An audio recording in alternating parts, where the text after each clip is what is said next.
পরীক্ষা আসার মতো অঙ্ক স্টার করে রাখবে। বলেছে 32 লিটার জলের সঙ্গে একটি নির্দিষ্ট পরিমাণ দুধের মিশ্রণের মূল্য হলো লিটার প্রতি 32 টাকা।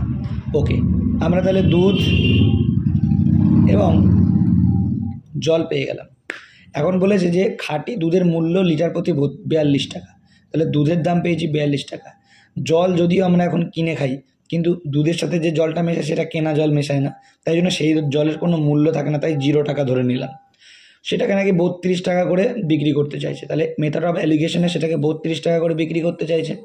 তাহলে 0 থেকে 32 বাদ দিলে 32, 42 থেকে 32 বাদ দিলে 10। অনুপাত পেয়ে গেলাম দুধ আর জলের, কেটে একটু ছোটো করে নিচ্ছি 16, কেটে একটু ছোটো করে নিচ্ছি 5। তাহলে দুধের অনুপাত পেলাম 16, জলের অনুপাত পেলাম 5। ওকে, যেটাই জলের অনুপাত 5 সেটা এখানে বলেছে 32 লিটার জল, তাহলে যাহাই 5, তাহলে 5 মানে 32। আমাকে জানতে চাইছে দুধের পরিমাণ, তার মানে 16 মানে কত। 5 মানে যদি 32 হয়, 1 মানে হচ্ছে 32/5, আর 16 মানে কত, গুণ 16। তোমরা ঐকিক নিয়মটা করে নেবে।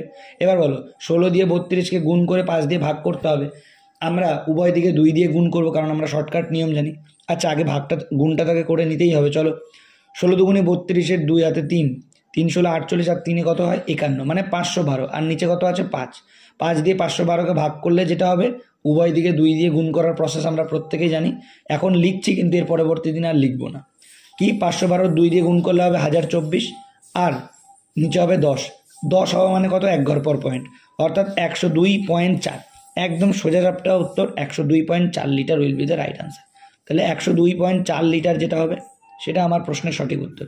তাহলে